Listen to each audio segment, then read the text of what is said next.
You start?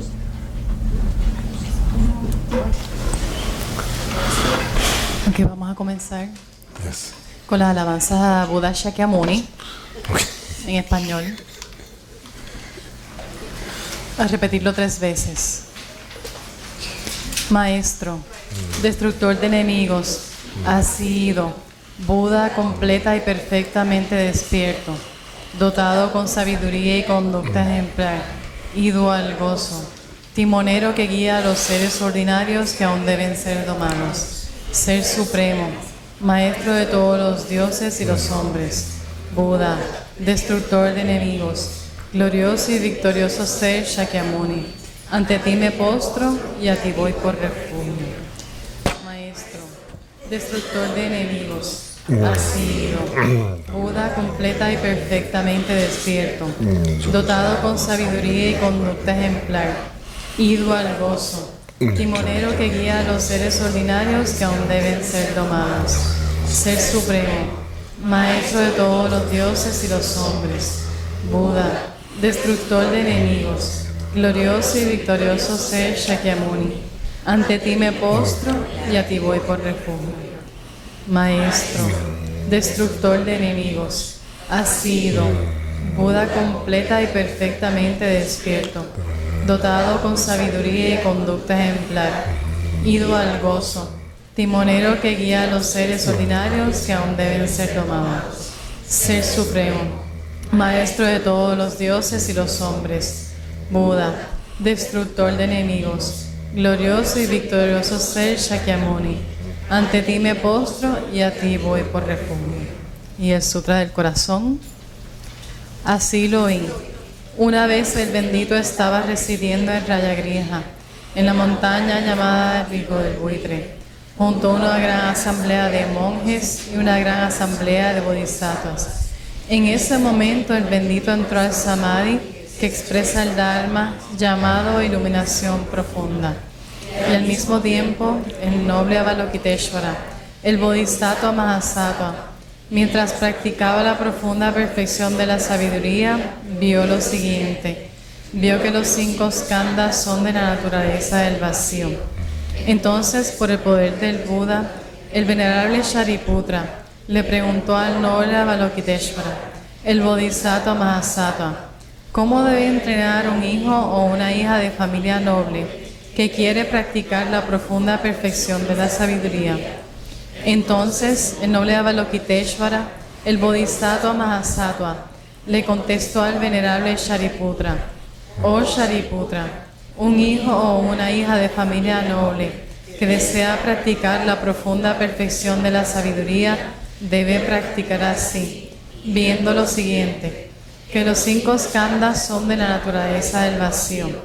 La forma es el vacío también es la forma. El vacío no es otra cosa que la forma no es otra cosa que el vacío. De la misma manera, los sentimientos, las percepciones, las formaciones mentales y la conciencia también son el vacío. Por lo tanto, Shariputra, todos los dharmas son el vacío. No existen las características, no existe el nacimiento ni la cesación. No hay impureza y no hay pureza. No hay merma ni hay aumento. Por lo tanto, Shariputra, en el vacío no hay forma, sentimiento, percepción, formación mental ni conciencia. No hay ojos, oídos, nariz, lengua, cuerpo o mente. No hay apariencias, ni sonidos, ni olores, ni sabores, ni tacto, ni dharmas. No hay dhatu de los ojos, y así hasta el dhatu de la mente y conciencia. No hay ignorancia ni fin de la ignorancia hasta la vejez y la muerte. No hay fin de la vejez y de la muerte. No hay sufrimiento ni origen del sufrimiento. No hay cesación del sufrimiento, ni sendero, ni sabiduría, ni logro, ni ausencia de logro. Por lo tanto, Shariputra, ya que los bodhisattvas no tienen logros, moran en la profunda perfección de la sabiduría. Hay oscuración en la mente, no hay tampoco temor. Trascienden lo falso y alcanzan el nirvana total. Todos los Budas de los 3 tiempos, a través de la práctica de la profunda perfección de la sabiduría, despiertan completamente a la iluminación insuperable, verdadera y total. Por lo tanto, el gran mantra de la profunda perfección de la sabiduría, el mantra de la gran percepción, el mantra insuperable, el mantra inigualado, el mantra que calma todo sufrimiento, debe ser conocido como la verdad, ya que no contiene falsedad. El mantra de la profunda perfección de la sabiduría es Gade para gade para samgade bodhi soha daya da gade gade para gade para samgade bodhi soha daya da gade gade Paragati Bara Samgade Bodhi Soantaya Dagati Gati Paragati Bara Samgade Bodhi Soantaya Dagati Gati Paragati Bara Samgade Bodhi Sohan Daya Dagate Gate Bara Bara Samgade Bodhi Sohan Daya Dagate Gate Bara Samgade Bodhi Sohan Daya Gade Gade Barag Bara Samgade Bodhi Sohan Daya Gade Gade Barag Bara Samgade Bodhi Sohan Daya Gade Gade Barag Bara Samgade Bodhi Sohan Daya Gade Gade Bara Bara Samgade Bodhi Sohan.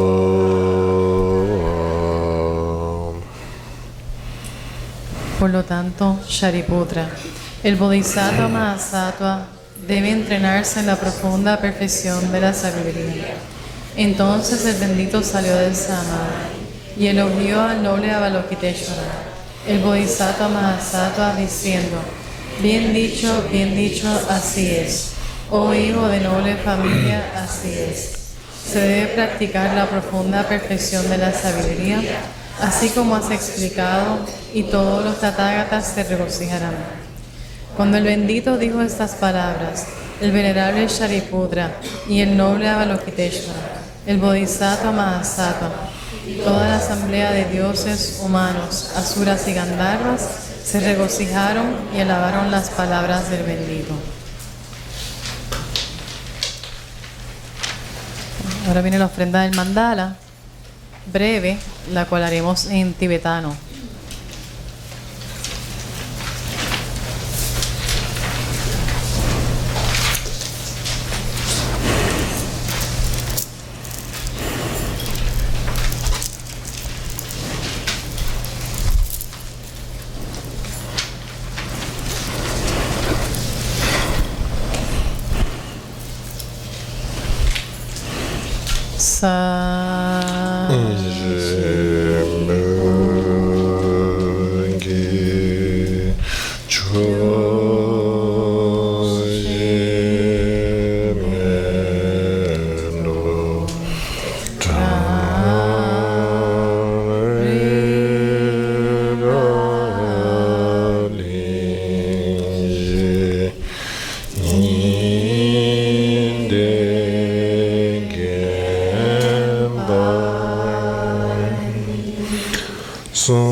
sho idam guru ranaman kaniyataya. Thank you. Ahora vamos a tomar refugio en español. Voy por refugio hasta alcanzar la iluminación, al Buda, al Dharma y a la Asamblea Suprema, por los méritos que acumule practicando la generosidad y demás perfecciones, que pueda obtener el estado de Buda para beneficiar a todos los seres. Voy por refugio hasta alcanzar la iluminación, al Buda, al Dharma y a la Asamblea Suprema, por los méritos que acumule practicando la generosidad y demás perfecciones, que pueda obtener el estado de Buda para beneficiar a todos los seres. Voy por refugio hasta alcanzar la iluminación, al Buda, al Dharma y a la Asamblea Suprema, por los méritos que acumule practicando la generosidad y demás perfecciones, que pueda obtener el estado de Buda para beneficiar a todos los seres.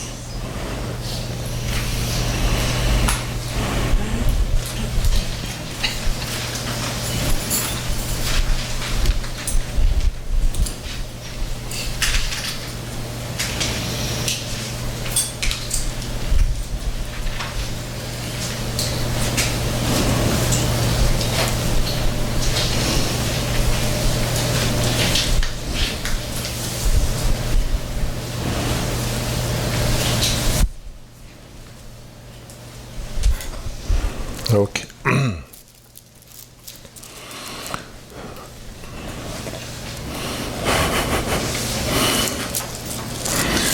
So, very nice to be back.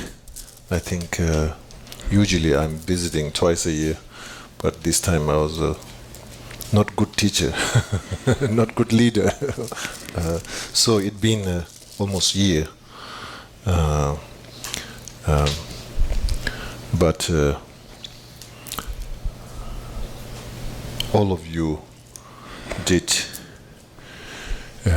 regardless, even I'm not visiting often, but your practice, your study, and your, I say,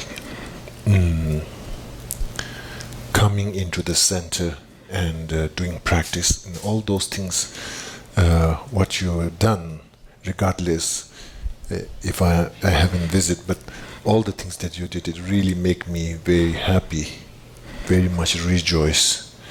I think that's the I think the sign our lineage guru are present in San Juan all the time. So that will be, I think really your own spiritual witness, that your commitment, your effort, your diligence to Dhamma practice, I think your inner guru really present all the time. So I think really rejoice very much. Many centers in the world, there's no when the teacher is not there, and then somehow it doesn't function. It's so much depending. And here Ganden Shedrub Ling, I think, is a very, very unique. And this can be example to community, within the community, coming and serving, leading, growing. I think that's a really healthy way to grow spiritually and also individually. Okay, so I'm very happy the students, practitioners who are constantly coming here, continuously coming here and doing all your practice and studies. And of course, I'm very happy Venerable Tamche visit 2 times. We both are a busy person. I think, thank you very much. Really appreciate it. Then of course,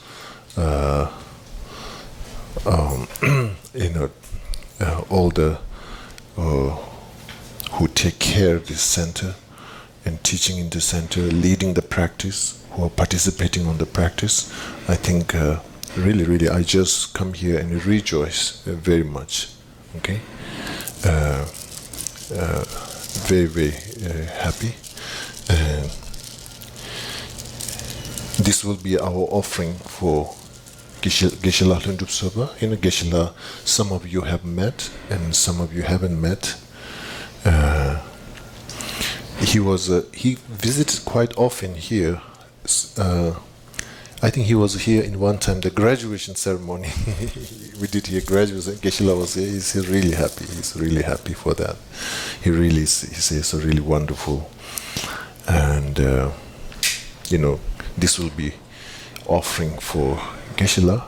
He will be really proud and really happy. His blessing will be present. And also Kitti Rimpoché, when he was still present, he visited quite often, I think, in island over here, particularly over here, giving a really advanced teaching. And of course, we will pray and dedicate our practice and merit to his reincarnation comes soon as possible. And also Geshe-la, his reincarnation to come soon as possible, and the benefit able to lead, So these our practice. We should, kind of in dedicating for our teachers to return. Okay. So, and of course also Yangsi Rimpoché. I think Rinpoche visited several times over here in the island. I think the last visit, he got bitten pretty much by mosquito. He said. So anyway, this year I request him to visit, and because of his schedule and his commitment in India, so he's not able to make it at this time. But I think these things is not only depending into the schedules, and these are the minor conditions, but from our side to create more merit and more dedication and more practice. So that will be, I think it's very important. Now over here, students and practitioners really have a strong ground, the foundations, and you have much more a deeper way to observe the advanced teachings and initiations. So I think it will be really, important to Rinpoche to come to visit here and give teachings and guidance. So not able to make it this year, but I will still hoping to visit next year. So again, I think the early time when Rinpoche came, he gave the first time, I think, the Yamintaga initiation over here. And so Rinpoche is still in good health, and so also we'll pray and dedicate our practice and merit to Rinpoche to visit over here in Ireland and blessing all the practitioners and the island over here.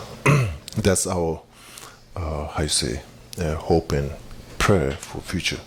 So anyway, what I'm trying to say, all these things is while hold this time, all of your practice and all the time that your studies are need to be dedicate, those merits need to dedicate for our teachers to revisit into Ireland, into blessing, and we able to grow more further. Okay, that's the main thing, to way to appreciate, way to rejoice, and rejoice through the dedication. And I think that's the key thing. Okay. And of course, all the our center who look after the community and facilitators and all of you. Really, I really rejoice all your effort to keeping this community healthy and harmonious, and not only that, but constantly growing more further spiritually. I think that's the really our group effort. So that's really that energy is a very precious, and that energy need to be protected, and that energy need to be also continue. I think that's a really beautiful. Okay, so I really appreciate and thank you very much for all the effort all of you put it for that, and still will grow further. Okay, and of course.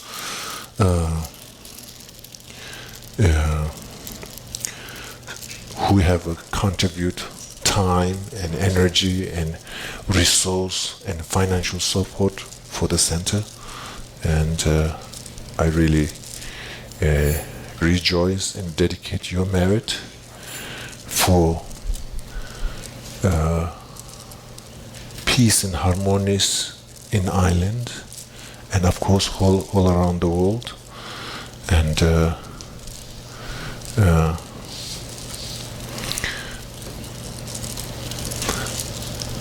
individuals spiritual journey to grow more further, those things.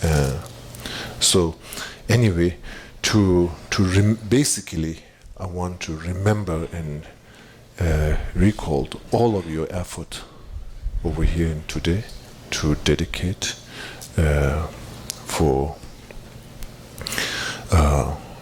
peace and harmonies. Okay, so that's somehow I felt to express my gratitude. Okay, so I was really happy, wonderful. So the first I thought maybe I was going to do the oral transmission of the refuge. All of you have taken refuge. So this transmission, just I received from my teachers, and it comes kind of like a lineage blessing.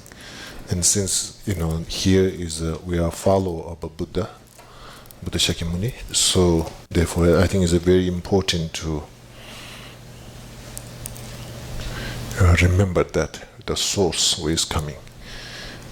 So therefore, I'm going to do the refuge oral transmission. But this, if some of you haven't decided as I'm Buddhist, oral transmission doesn't make you a Buddhist. So don't need to. Oh, now I'm here already. Oh, now I have to take an oral transmission. Oh, am I Buddhist? Am I not? So when you go back, you don't have to be confused. You can have a transmission. It's just a blessing, and that doesn't mean that you're becoming Buddhist. Okay.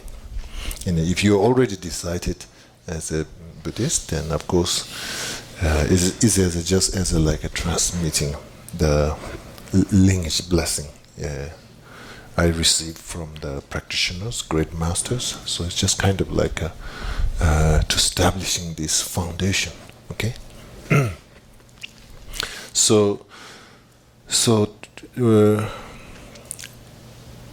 what I have to do, okay, now he's going to give an oral transmission. So what happens? You don't have to get nervous, okay? So it's very simple, okay?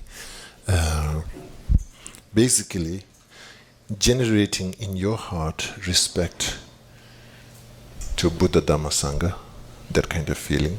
Don't have to get so detail-oriented, but generally just kind of like simple respect and faith, or if you can cultivate faith, that's great, but just simple respect. And when I recite the refuge and bodhicitta, and then during that time, you hear the sound, you repeat after me, you cultivate the respect, and through those cause and condition, have a result of a sense of feeling, some kind of feeling comes up, And that positive feeling is the kind of like the blessing. Okay, there's nothing specifically blessing. There's no blessing string. There's no blessing anything. The blessing is that after those inner and outer condition, that sense of feeling of joy, or sense of feeling of uplifted, that's the blessing. Okay. So I thought maybe I'll do this refuge oral transmission. That's one first. Okay.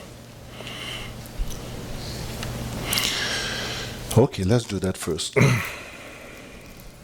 And during this time, you have to keep your palm hands together at your heart. Okay.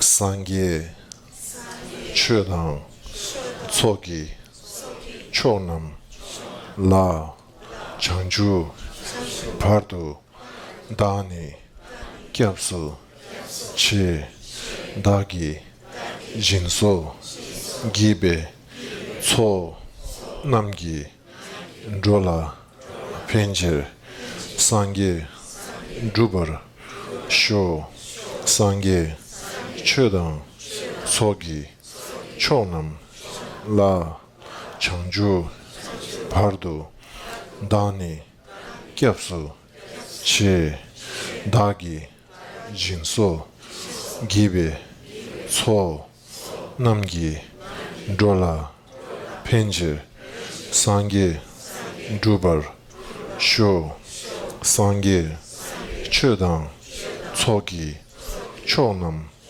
La, Changju, Pardo, Dani, Gyapsu, Che, Dagi, Jinso, Gibe, Tso, Namgi, Dola, Penjer, Sangye, Dubar, Sho.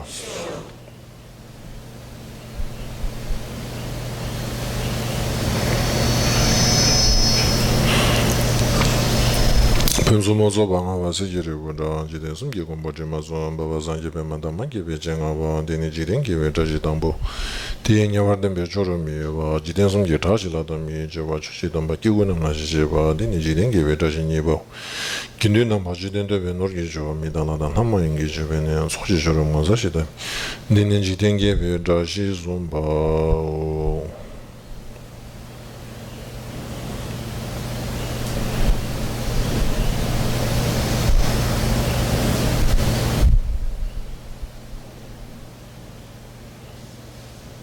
Okay, so this will finish the refuge or transmission, and the refuge, that refuge in Bodhicitta that we, this Sangye Chuzuma, this verse that you repeated, I think it was composed by Lama Atisha.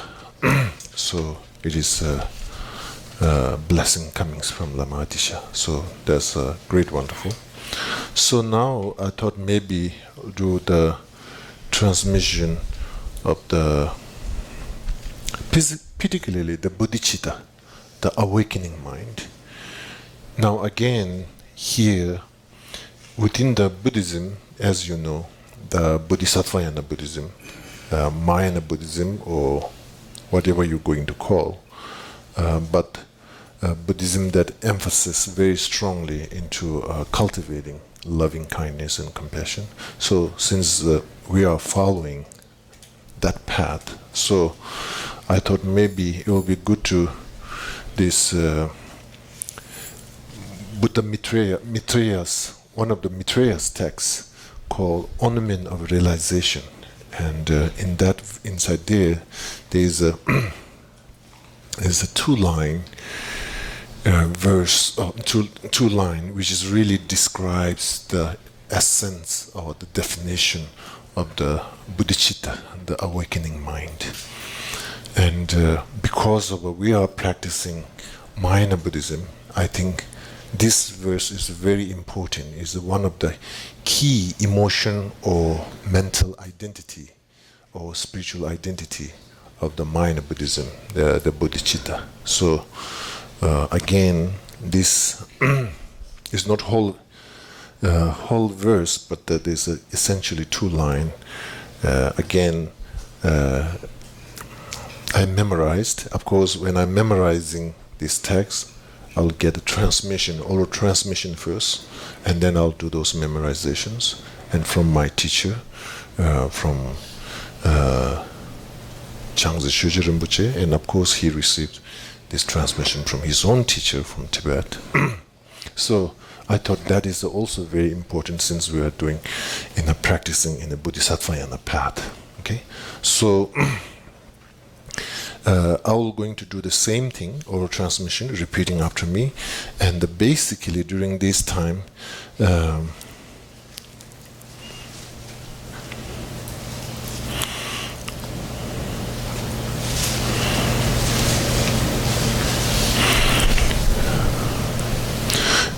Basically, emotional feeling, your feeling, even how you say, contrive, with the effort, with the contrive, contrive,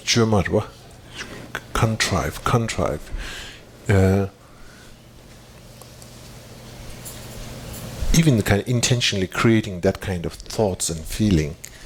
I'm living for purpose, for benefiting purpose, almost thinking I'm living, that you need to kind of almost ignore, I'm living for myself, that kind of emotional feeling. Intentionally kind of avoid and creating fresh emotional thought that I'm living to benefit. Almost your purpose of surviving, your purpose of a breath, taking a breath of movement is something that you want to contribute into the world to benefit. So it's like that kind of a feeling or that kind of emotion you intentionally creating in your mind. Yes, we have a habit immediately. What that means for me, it comes naturally, but we say it's naturally, but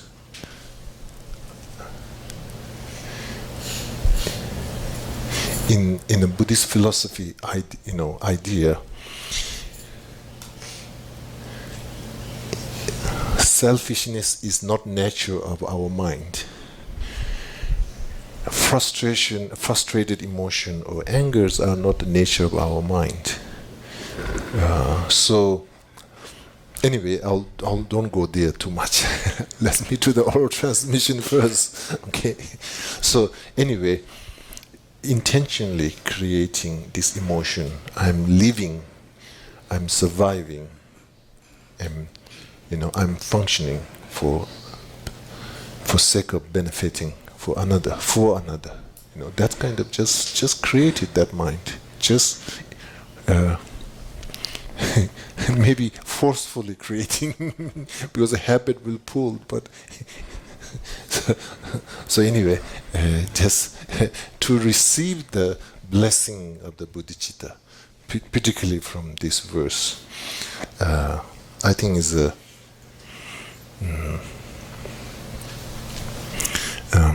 I think it's very important. Okay, so let's and as the same at the beginning,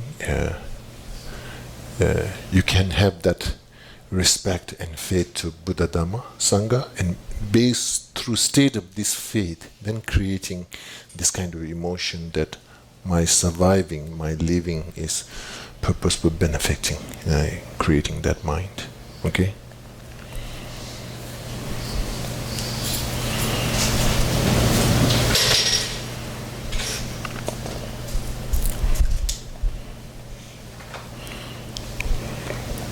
Okay, so you repeat after me this one. Semkye, Pane, Shendun, Cher, Yangta, Zobe, Changchu, De, semgye, pane, shendun, cher, yangda, zobe, changju, de, semgye, pane, shendun, cher, yangda, zobe, changju, de.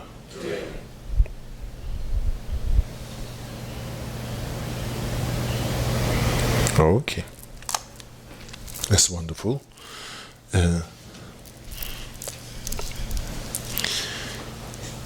If you, I think I will encourage you to memorize, I think.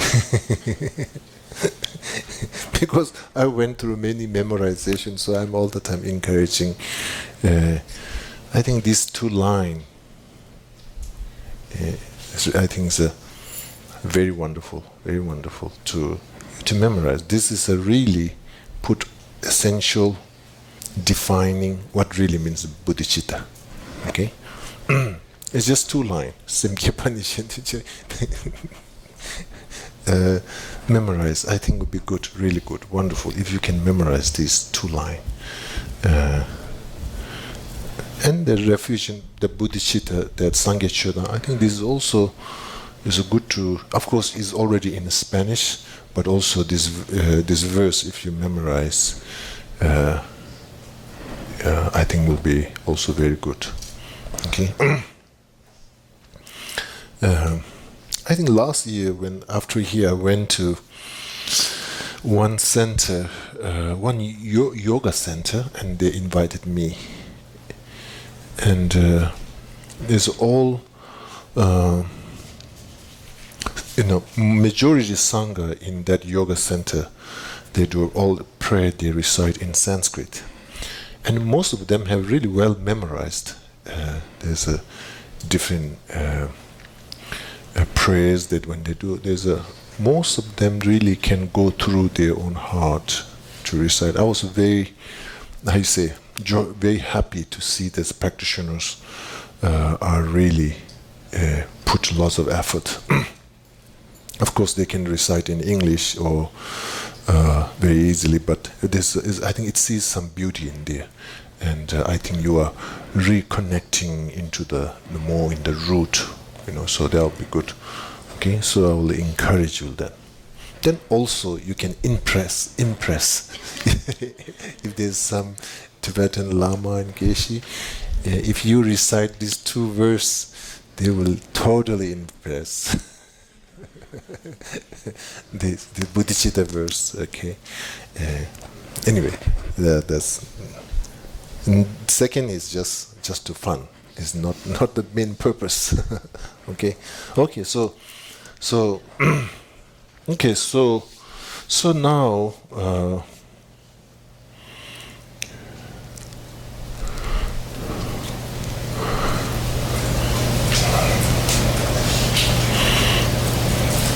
So now,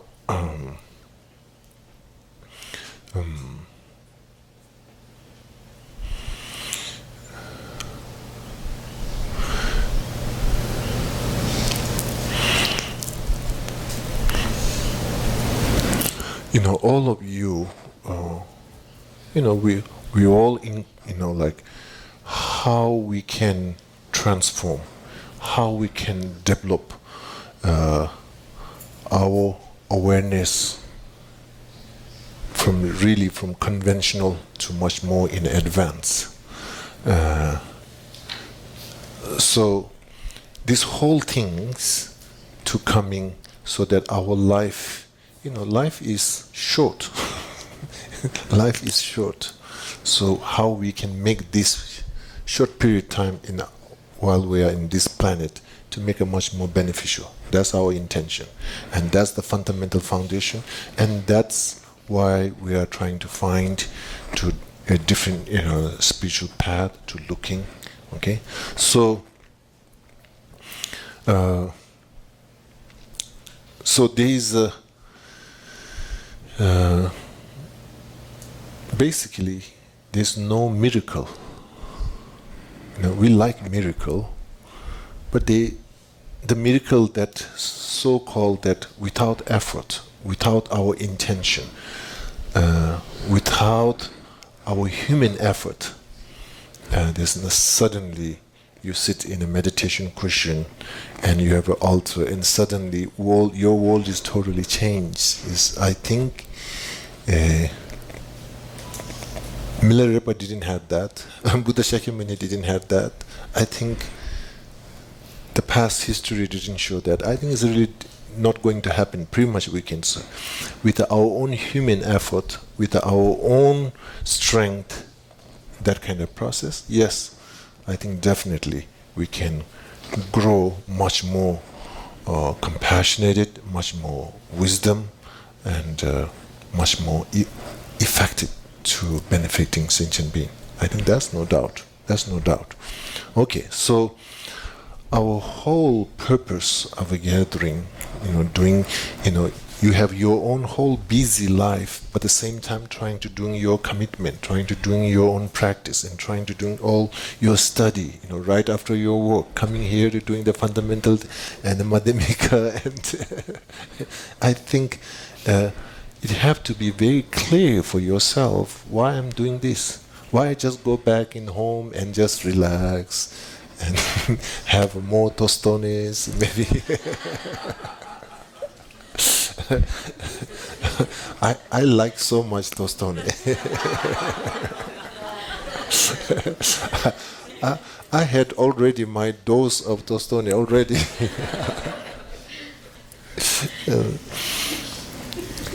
So there is very much your own personally passion into this path. So it's very important. Sometimes we can lost into the passion and somehow kind of like ungrounded.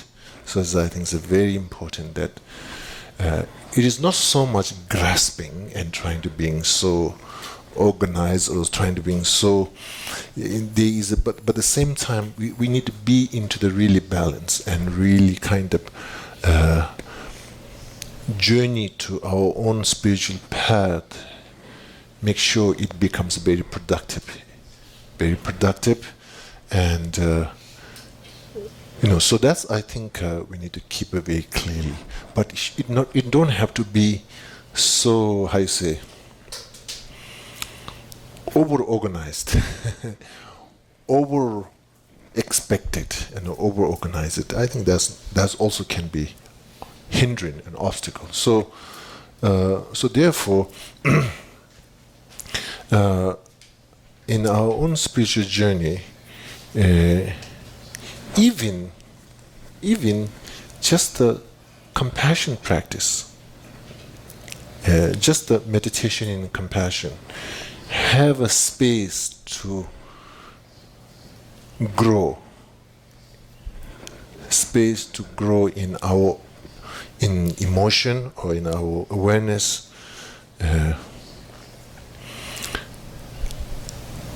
More than 3-year retreat.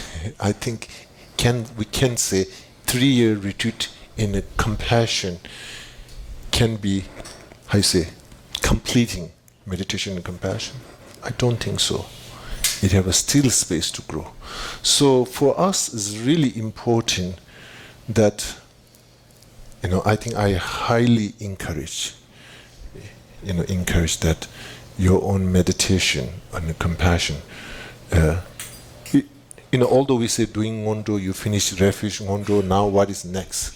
But in the meditation and compassion, I think, there's no deadline for spiritual journey. Maybe in the office there's a deadline to, there's no like, okay, my deadline's coming for my meditation in compassion. I have to finish. There's no deadline. What I'm trying to communicate is, in our world there is some kind of rushness. Like, okay, one after one, so it's coming. There's some kind of constantly. Based on a kind of moving forward philosophy, and there's some kind of rushing, what will be next. So I will highly encourage, I'm not encouraging like be very laid back and kind of like very passive, but I'm not saying like really look and pay attention constantly how I can deepening. Basically, I'm saying how much I can deepening my meditation into compassion, how I can deepening meditation into refuge and bodhicitta and so on and so forth. So I will highly encourage that this quality of your understanding and awareness, I think we are intelligent enough. We can kind of discover quite quick. But the integrating part, that kind of like constantly kind of like cultivating this thought. Thought and emotions are result of habit. You need to cultivate that habit again and again. So, and although, basically, sometimes maybe sometimes I used to feel, oh, that's really boring. I'm doing the same thing again and again. But this is, if you kind of able to listen for your own practice and observe your own practice much more clear, you are made doing the same meditation and same practice every day, but it can be very fresh and a new experience. Okay? Because of your, number one, you're giving a full attention into it. Because sometimes our practice is just almost like a do list. Oh, I finished this one. Oh, I finished that.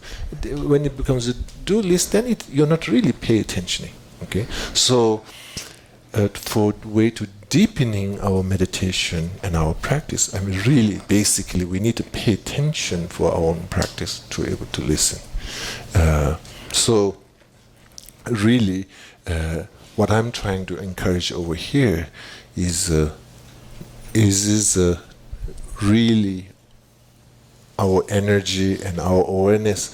We need to put into a quality of our meditation, quality of our practice. Okay, so now, then of course, yes, Rimpoché is saying quality, but I don't have time. Yes, I want quality too, but the time is really, which is really kind of limiting myself. Okay, so now I think it's very important. Of course, when you're doing your practice, you have your prayer books and so on and so forth. But in a long term, to developing the quality of your practice, then you have to go beyond just the prayer book. What is important is that in your practice, you need to really, the key essential point, there is a faith, there is a bodhicitta, there is a meditation emptiness. So basically, your daily practice is not so much making noise. Your daily practice becomes really just a silent journey, meditation. Then it becomes, I think, it's really, you are really present with that practice. Because sometimes when you're reciting, you can recite something, but your mind is in some way. When you meditate, then, if mind becomes so multitask, then I think doing the meditation at the same time managing the office. So anyway, so I think basically going beyond the word, I'm saying basically key thing to way to deepening quality of your meditation, going beyond the words. Okay, beyond the words, and basically your daily commitments are basically daily meditation is nothing separate. It's just basically it's just kind of like a intentionally contrived nature that you're creating those positive thoughts. Just really kind of like you're doing one day, you're doing next after day, you're just constantly. So our thoughts, the emissions are really, they transform based on a habit. They build their own memory based on a habit. So right now, like afflictions are so spontaneous because the habit is very strong. And I think they transform, they grow based on habit, the kind of. So my key point over here is okay.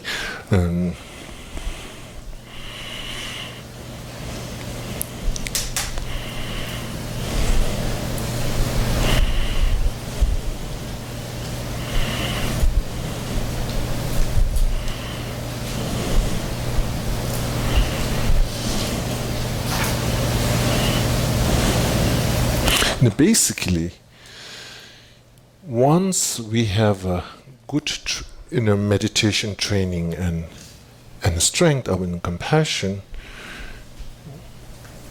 we were naturally deeply able to listen and sensing another people's pain and sorrow and so on. It just becomes very naturally.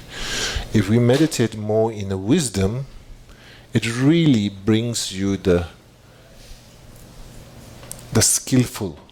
The skillful means sometimes you can be very compassionate, but if you don't having the skillful means, and then I think wisdom will bring you a skillful means. So anyway, through these two strengths, I think we can process the suffering of samsara much more, healthy way. Okay, so that's individuals' karmic results or the society, or so that's I think the key thing. Okay, so now.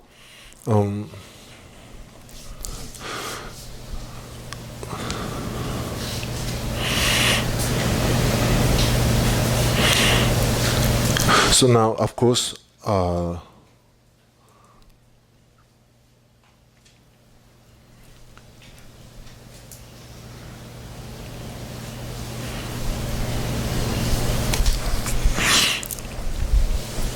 since tonight I'm a little bit talk about the retreat.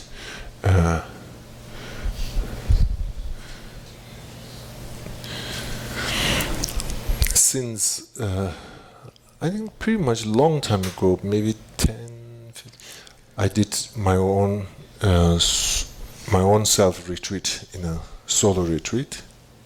It was very powerful. And then after that, I got quite busy, here and there.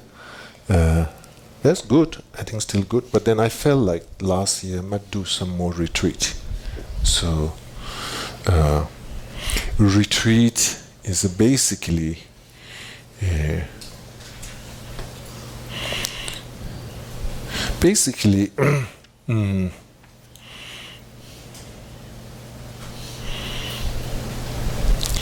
in a way, it is much more like a self-observing your strength of a concentration, self-observing your strength of a mindfulness, self-observing your strength of a faith. It is a much more kind of like a more deeper looking into your spiritual qualities. Retreat is basically the purpose is really giving of time and really trying to not just generating the compassion, not just generating the faith, but re-observing and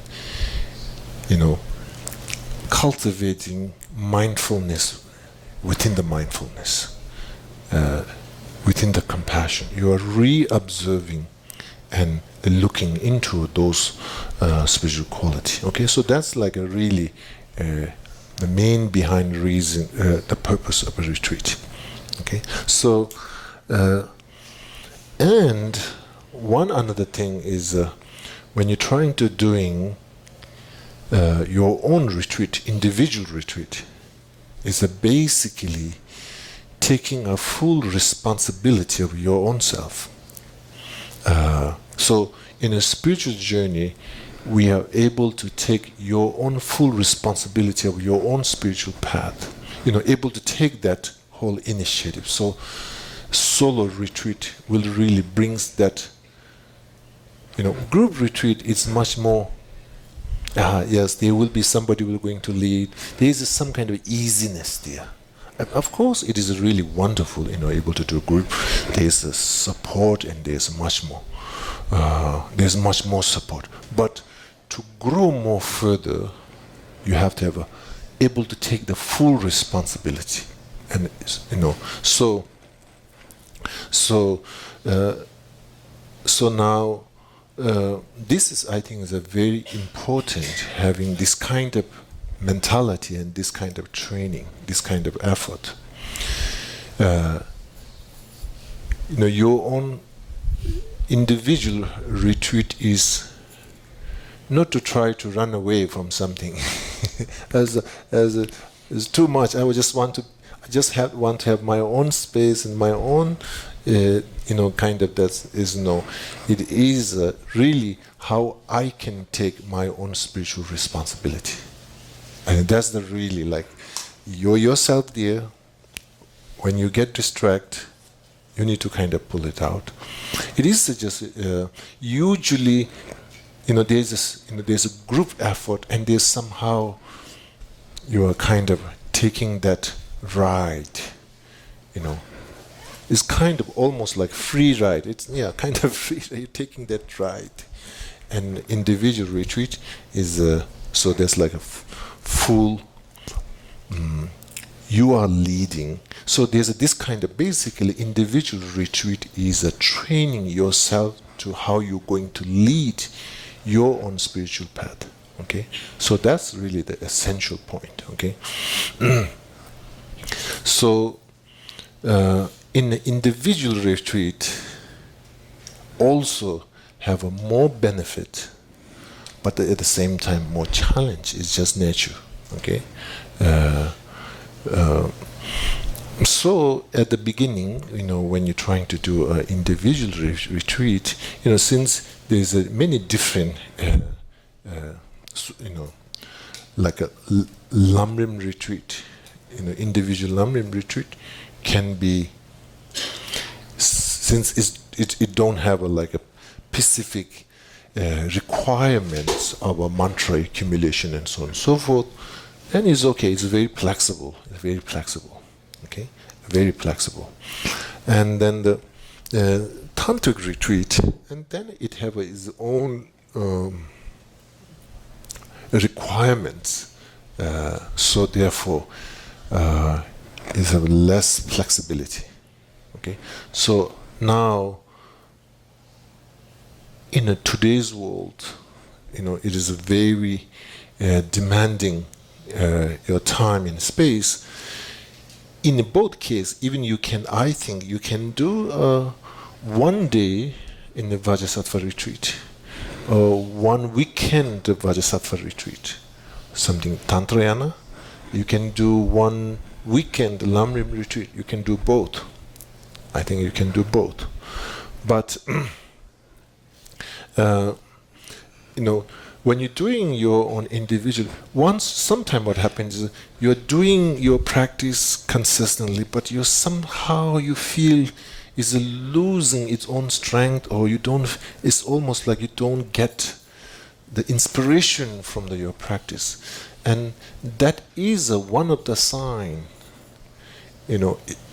to maybe this is the sign I have to do some retreat. Okay, this is the kind of like the red flag or the yellow flag or whatever it is. This is showing some flag that I have to do some retreat. Because what happened is you're doing, but you don't have that inspiration, and if you just keep going, then it is pretty much going to crash, or pretty much going to diminish that practice. Okay, then you feel like okay, tonight didn't happen. Then you kind of almost lost into your journey in the practice. Then in behind your mind you feel something missing, and it's go through kind of like a difficulty. So it's a good thing to do once you feel something is that you're losing the inspiration into your practice. That's the sign you should find some weekends or times that I want to do one individual retreat, or some way that you can really settle yourself, emotionally, spiritually able to settle, okay, grounding, okay. Once you're able to, the retreat, is basically quality of a session. Once you start with a pure intention, once you have a really kind of pay attention for your own spiritual practice, then even the one session can help you to settle down. When you're losing the inspiration, although you're disciplined, but you're losing the inspiration, that is basically sign of unsettled. It's ungrounded. Okay, so retreat practice is really helps you to grounding, and if you have a group, also good. If you can do with the individually, I think it will be much more greater. It will be, the impact can be more stronger. Okay, it is easier than group? No. It's everything comes into yourself. Group, you just go and just you be there, and it's easier. So, but anyway, one of those two, I think, is very important. Now again, then through that retreat, you can bring back your inspiration of your practice. Okay, that's the way to kind of like the way to manage, way to strengthening, way to grounding your own spiritual practice. Now again, if that didn't happen, it is disrupted, and if something happened in the middle, or any another reason your spiritual practice something disruption happens, now again to restarting that, way to kind of like a re-energizing your spiritual practice. Also, if you're able to do also weekend retreat, or that kind of like a long term, of course it will be excellent. But in case, okay, you put the pure intention, and again, if you can pull out one retreat, weekend retreat or something, that will be, I think, is again a beautiful way to restarting your practice, refreshing your practice. So the individual retreat is also very good for, before it falling apart, to recatching the inspiration. Also, once it kind of disrupted, and then again to restarting your practice. So retreat is have this benefit. Okay, so so anytime you feel something that kind of in both case, then really your plan, my suggestion and my encouragement is trying to plan for some short retreat. Okay, so that's one thing. The one now particularly when we do a tantric retreat, like for example a Vajrasattva retreat,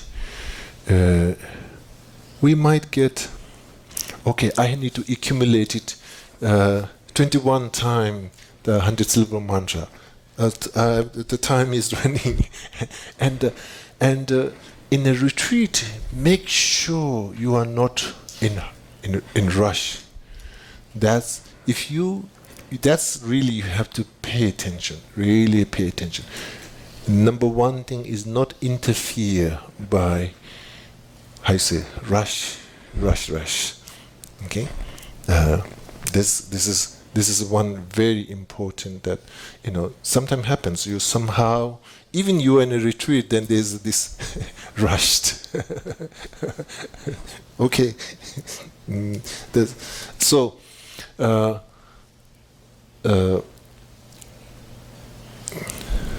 And in a retreat, of course, when you say retreat, it's naturally you want to fully pay attention and fully discipline into your time, your structure. Okay, so one thing pay attention for your time and the disciplining for your practice is, I think, one of the key how you say, cause to way to sustaining your practice, longevity of your practice. Once you kind of lose your awareness in the time and your awareness, that kind of like gives kind of feels losing the discipline also. Okay, so through retreat, what you are really trying to really to awakening is to mindfulness in your time and the mindfulness into your discipline. Okay, so this again through the practice, how you say, engaging into your own individual retreat or group retreat really helps to strengthen your discipline and mindfulness into your time. Basically mindfulness in your time and the discipline. So in case due to some cause and condition in our own retreat, you have to really pay attention for this kind of like rush feeling, rushed. Okay, really not be on the time. Oh, I don't know how you're going to say. So rush feeling is you need to totally pay attention for in a retreat. So now.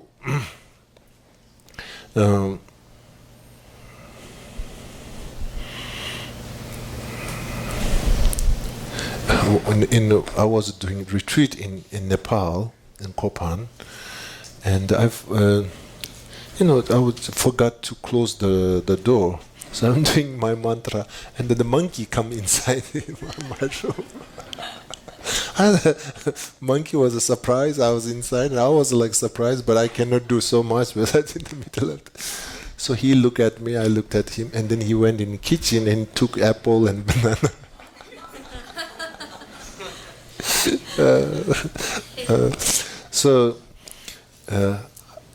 So first when this monkey entered in my room, I was like a little bit kind of shocked. And he was shocked too. Poor monkey. So I just left and didn't make too much mess, just took some fruits and left.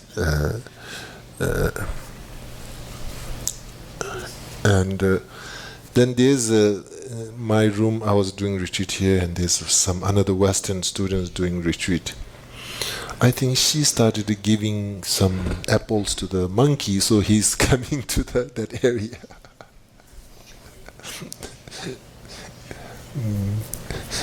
One day I was doing again, and he came to the window. There's one window, and then he was looking at me and trying to show many different faces.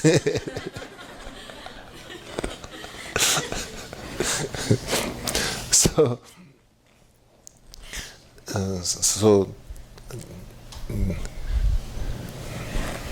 it's strange. And the first day the monkey came, that morning my session was on the time, but a little bit kind of not good quality. So monkey came, I think was my monkey mind. I thought maybe some emanation of my teacher. This is your mind.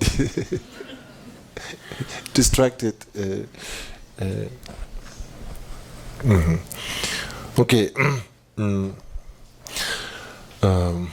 Now, in the retreat, even in Sutrayana or Tantrayana, again,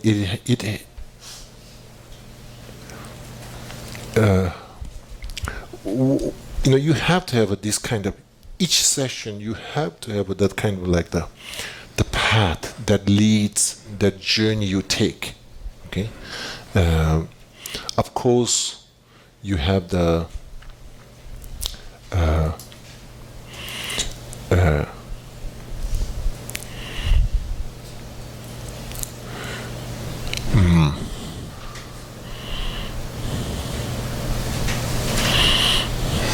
It almost like each session need to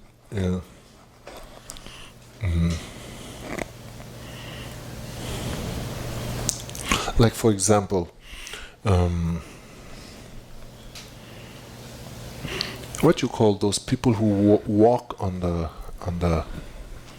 rope, huh? Tightrope walker, tightrope walker, and basically, their awareness, they're not looking really down, they're not looking at the south, they're being fully aware, and at the same time they're keeping the balance, and at the same time still they're moving forward. Okay, so there is so much awareness synchronization in that process. If they lose that synchronization, of course, distraction will come in. So each session of your retreat have to be almost something like that. You're fully aware, you are not in the one corner, and you keep moving.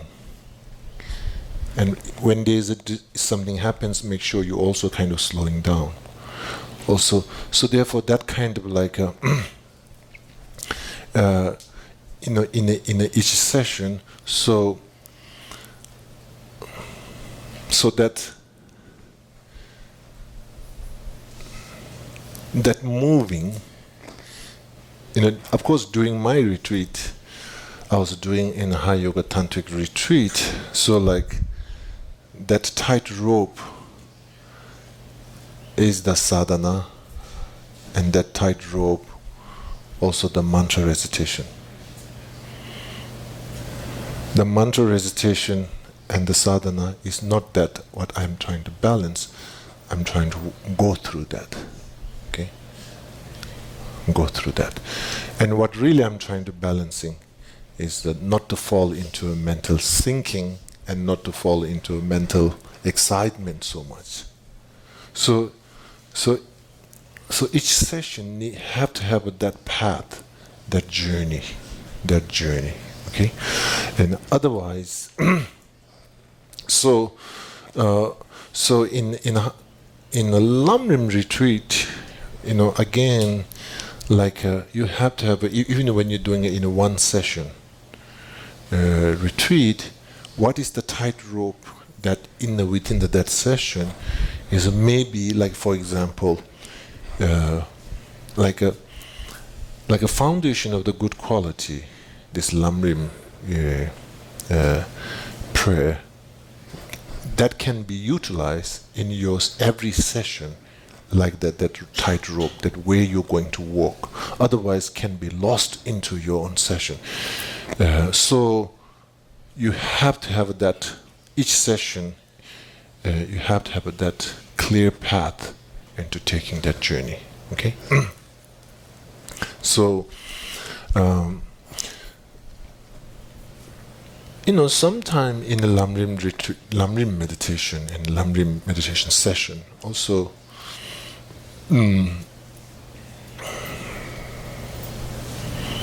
like for example, Bodhicitta meditation. If you're kind of contemplating and meditating into the Bodhicitta, maybe it's, one way to do it's like, once I kind of like get into this mode of a feeling loving kindness or bodhicitta, then you just, kind of like I'll do one mala of a 6-syllable mantra. That will be kind of like a way, state of emotion was a ride into that tightrope, which is the mantra recitation of a compassion. Okay? So this is just kind of like a method, because each session is a journey. It have to be a journey. Each session is not, sometimes possibility you can lost into your session, and if you feel you're lost into the session, then it is a obstacle. It is so. It almost you have to have each session where you're going to start and where you're going to end. Have some plan and some awareness. Each session have to be almost like a journey. Yes, I want to start here and I want to end there. Not just from the reciting and the timing point of view. I want to start 1:30 and I want to finish 3 o'clock. Also, it's not that kind of things, but there's an inner, your spiritual mark that you want to take that journey. Okay. So.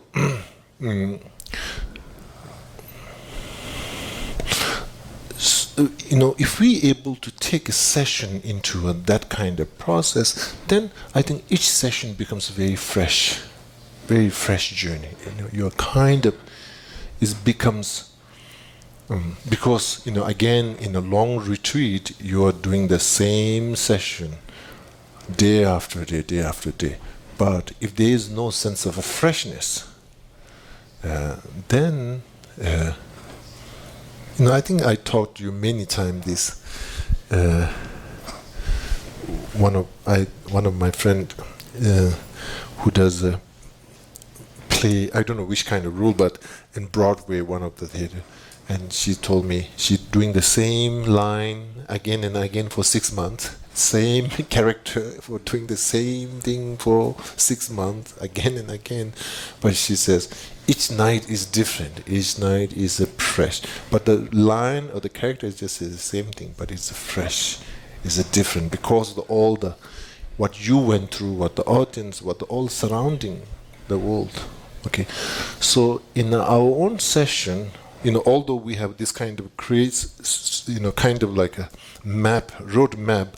However, the karma, the situation around, also can contribute something to making different. That journey, that journey can have lots of thunderstorm, or that journey can have a lot of sun, or that journey can have a lot of, what's it called, Sahara Desert these days here, the dust. So, you're taking the same journey, but the condition around is changing, makes that journey, more interesting. Okay.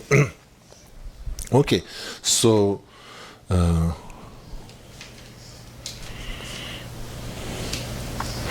Now what happened is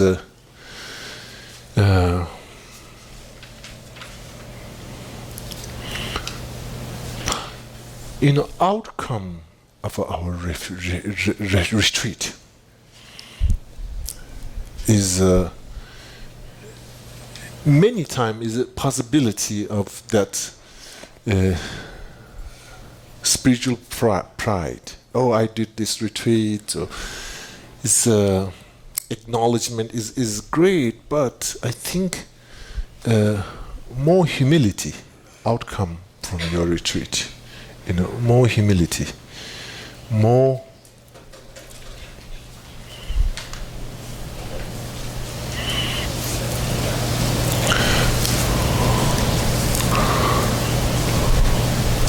compassionate, more humility.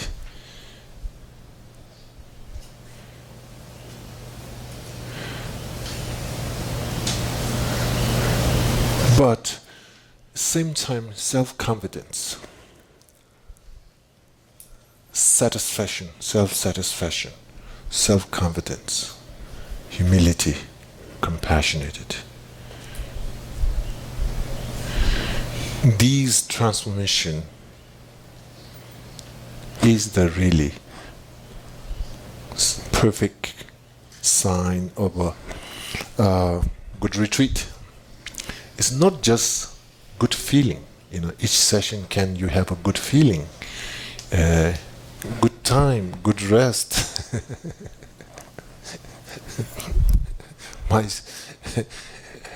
When I arrived in Nepal, and I was traveling a little bit, and I got sick also.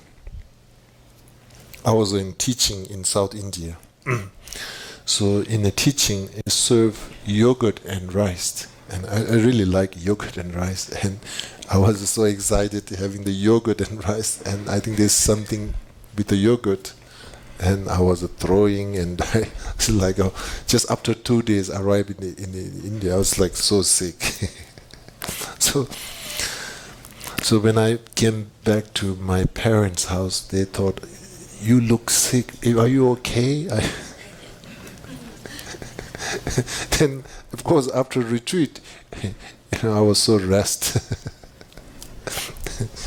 Of course, I myself feeling good, but that's not the good sign of retreat. You have a good rest.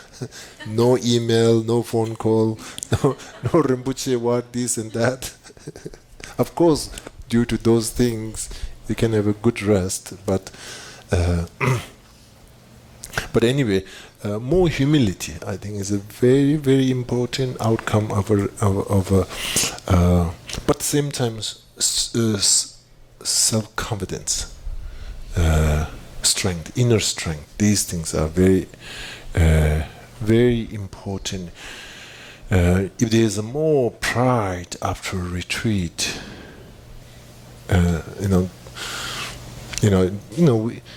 basically, usually, my session was good or not good. Usually, you say, my session is good or not. Look into the off session. In off session, if you're more mindfulness, in off session you're more compassionate. In off session, you have a less grasping. In off session, you have a much more kind of strength of awareness. Then that is the way how you look at your sessions are good or not. Session was effective or not. Okay.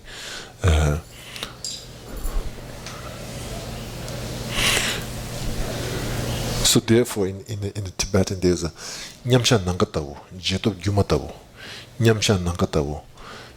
A session of a meditative eco-pose is like a space. It's like basically, not too much defining and discrimination involved into your meditation. That's really talking about the meditation of emptiness. I'm just talking. Jetob yumatawo. Subsequential your meditation is like an illusion. And once you have that subsequential your meditation state, subsequential, in that time, if your awareness have lots of all phenomena as a nature of an illusion, and that's really the sign your meditation have a really good in meditation of emptiness. It's just a way to put together. So anyway,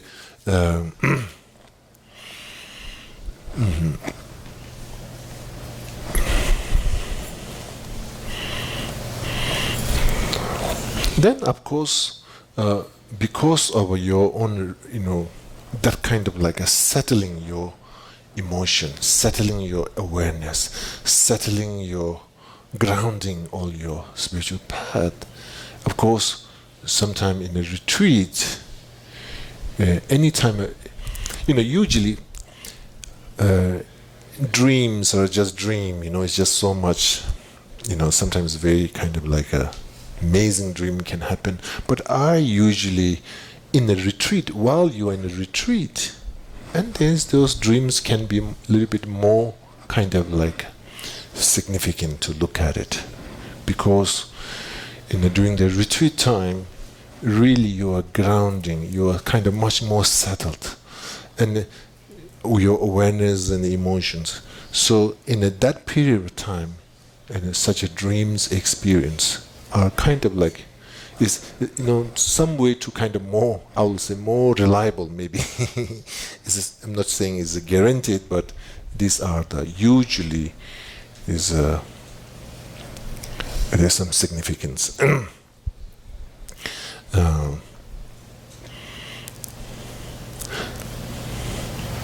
Then because of that kind of like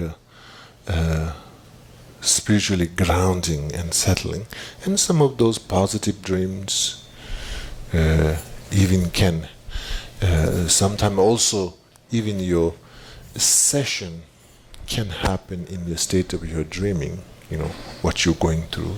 So there are many different things can benefit of your retreat. Okay. So now, then of course now we'll take, how about long-term retreat? Long-term retreat, yes, of course we'll say, yes, I want to do long-term retreat.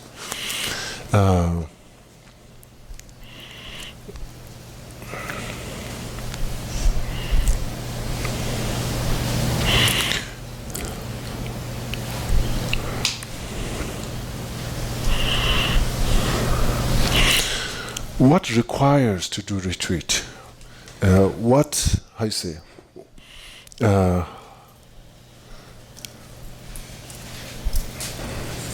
I need for doing retreat for 2 months or 3 months? All these questions. What requires? And what I needed. Okay. Now, when we come with this question, what I needed to do a retreat 1 month or 2 days, needs are endless. I think this way of approaching way to doing retreat, I think that there's the Zen way of saying, if you ask the wrong question, then you get the wrong answer. I think it's the same thing. But we might do that way. What I needed, I need many things. The retreat will not going to happen until I wait what I need, things I needed.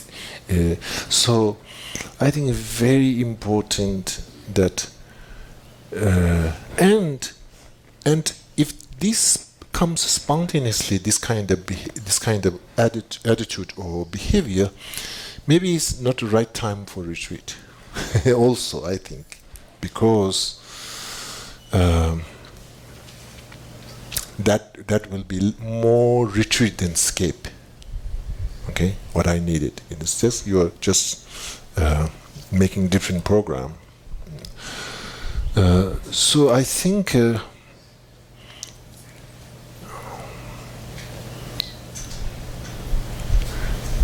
if we can start the retreat in sense of feeling of really I need to let go, not what I needed, but what I need to let go, and so what I can do retreat. Some attitude, I think this may play. I think there's less obstacle. Basically, I think your needs will come through. Practical needs and everything will kind of, because your attitude, your first step of your entering is not come through attitude of ego or what I needed. It's come through what I'm going to let go. So it is a very, your intention and your awareness hitting into the key point of a whole purpose of doing a retreat. So this is a really important that the first step, how we enter into that. So when, of course, you have the intention and comes with what I needed, I think you're already inviting lots of obstacles. Okay, so it is although we might express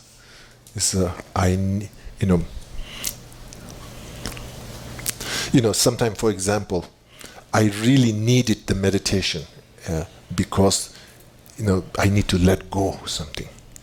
Okay, but you are praising this intention through needing, but your deep down, your emotion is to let go.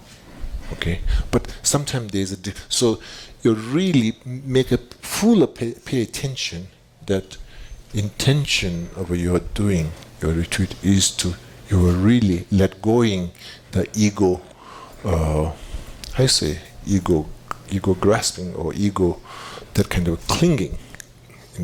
If you come with the ego clinging, and then I think the retreat there's lots of obstacle is naturally you are inviting every whole set of obstacle you are inviting. So really, so there is this kind of like a going in a retreat with a freedom, going into retreat into a simplicity, going in a retreat through a satisfaction, not going into a retreat by frustration.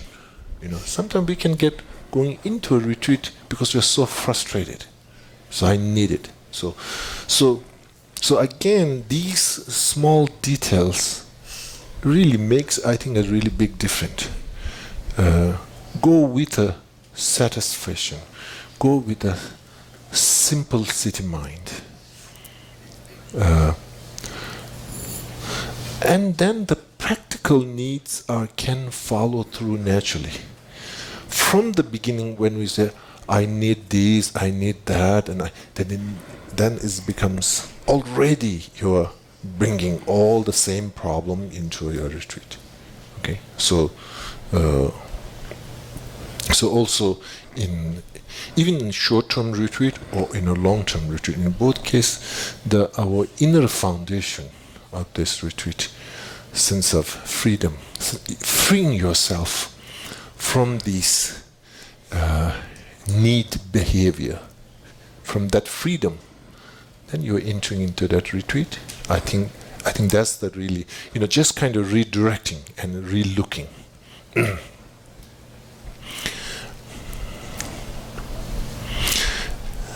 There's a friend of mine I was encouraging go to do a retreat in India, and she told me, no, I cannot. She was really interested in doing retreat, and I was really excited. And I said, maybe it's much more, the conditions are much better in India. You go do retreat in India. And she said, no. And I was surprised, why? I said, there's no hot shower. It's no hot shower. So can be stuck with those small things also. When you have these things, you can get stuck. So I think she's coming to the very innocent way, but but again, this faith and let going and simplicity,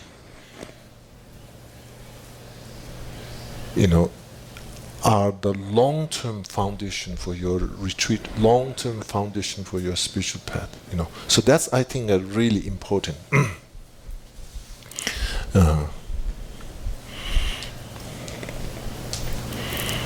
Okay.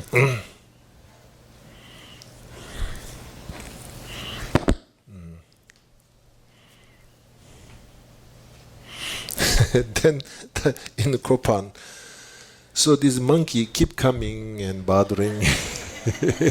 Also, and then there's one student, she was helping me things, and I told her maybe buy some banana. So now I want to play with the monkey. So when my session break, and then I tied the banana into the branch of the tree, and then when he comes, you're trying to get the branch. You're trying to get the banana. The branch go down, and he couldn't get.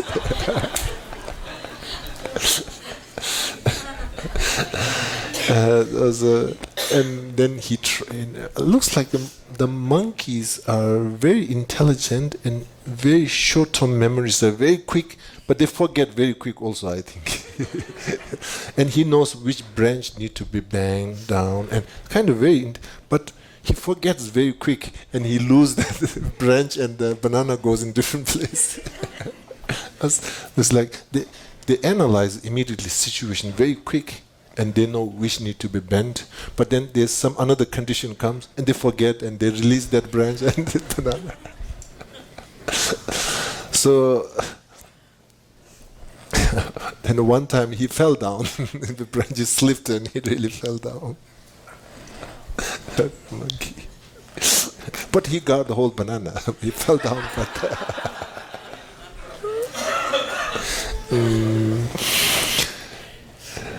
So then the main manager of the monastery, I told the monkey came and all that, what I did it, and he was so mad. He said, "You don't do that again.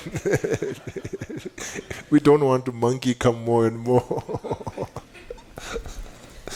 he said, usually there's no monkey in Kopan. And when I think, one came and people feed it and suddenly there's more monkey settling. So, and he was scolding for me, don't do that. And I was like, okay. Then I told to another retreat person, and maybe I think we should stop playing with the monkey. And then she wrote long letter, why not? She's starting to arguing, so I just stopped. Okay. Okay. So,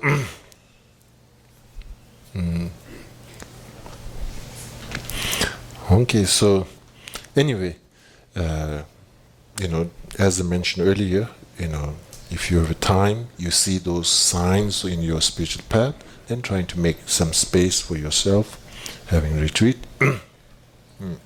And, if you have a time, then maybe it's also the new moon and full moons are also considered as a good timing, those times.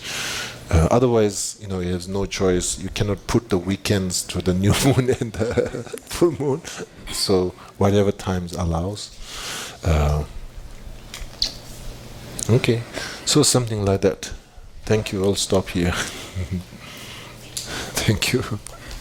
Thank you. Thank you.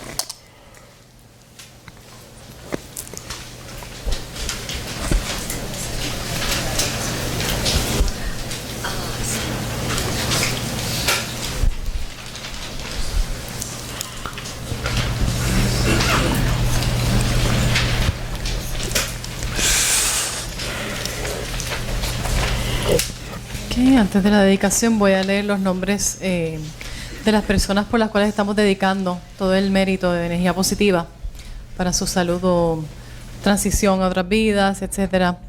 Ildelisa López, Josué Gretchen González, Julia y Julio Díaz, Federico Lora, Carmen Fina, Wilma Martínez, Yamari Velázquez, familia Yuri, Maya, Lucas Catalina, Yamira de León, Jorge Nevares, Iván y Luis Figueroa, Almer Reyes, Eugenia Santiago, Keila Hernández, Ramón Brenes, Carlota Carrera, Ramón Batista, Manuel Pérez, Verónica Martorell, familia Villafañe, Cristóbal Rivera, Lisa Torres y Reinaldo, Isla Santiago, Onelia Bones, Madeline Navarro, Santa Rodríguez, Liliana Morales, Minerva Solano, Vilma Olavarrieta, Jorge Pérez, Yexenia Allison, Adeline Aldrich, Roxana Busquet, Damaris Rivera, Jessica Ruiz, Ada Dávila, Joan González Bolívar, Kathy Kinderman, Dave Talman, Caterina Valderdis, María Rivera y familia, Adrián Games y familia, María Teresa Orlán, Luisa Inés García, Ana Luisa Díaz Bonilla, Manuel Casillas, Yanisa Rodríguez, Guillermo Gómez, Luis Raúl Ríos y familia, Pocofina, Carlota Santa, Rafael Cáceres, Richard Seltzer, Linian Finkel, Marta Luisa Sanz, Albia Almodóvar, Pablo Maldonado, Marcos Collazo, Alfonso Colón, Miguel Monzón, José Luis Maisonet, José Rivera, Marta Grillasca, Carmelina Morales, Mildred Martínez, Lircín Casalduc, Adriana Nicole Cruz. Vamos a la dedicación. Que por los méritos de esta virtud pueda alcanzar rápidamente el estado de un Guru Buda y pueda llevar ese estado a todo ser sin excepción. La mente de iluminación es suprema y muy preciada, que donde no ha surgido surja, que donde ha surgido no disminuya, que cobre cada vez más fuerza. La visión correcta del vacío es suprema y muy preciada, que donde no ha surgido surja, que donde ha surgido no disminuya, que cobre cada vez más fuerza. Así como el valiente Manjushri y Samantabhadra distinguieron los fenómenos tal cual son, yo también dedico estos méritos en la mejor forma, siguiendo su ejemplo perfecto. Dedico todas esas raíces de virtud con la dedicación que es considerada la mejor, por los victoriosos asidos de los tres tiempos, para poder realizar todas las buenas obras. Las oraciones para la larga vida de nuestros maestros, la de su santidad. En la tierra rodeada por montañas de nieve, eres la fuente de toda felicidad y bondad. Todopoderoso Chenrezig Tenzin Gyatso, por favor permanece hasta el final del samsara. Madre Tare, liberando de samsara. Tú Tare, liberando de los 8 temores. Tara, Madre que libera, por favor otorga el don de la longevidad. Por las bendiciones de los gurús raíz y del linaje, por los logros espirituales de los yidams, dioses y diosas, por los métodos hábiles de las dakinis y los protectores del Dharma, que podamos realizar gozosamente la esencia de nuestras esperanzas. Gendun Tenzin, eres afable, benevolente y bondadoso. Por favor, permanece con nosotros durante una larga vida. Expande tus actividades iluminadas en todas las direcciones y continúa madurando y sustentándonos a mí y a todos los seres sintientes. Desde este momento y durante todas nuestras vidas, manténnos bajo tu tutela. Sé nuestro amigo, nuestro divino y virtuoso guía. Limpia la degeneración de la ignorancia. Ayúdanos a realizar rápidamente nuestro recorrido por los senderos y caminos y alcanzar los 3 cuerpos de un Buda, por la verdad de la realidad incambiable y por la bendición conjunta de la indestructible Sangha, que la esencia de estas oraciones se logre rápidamente.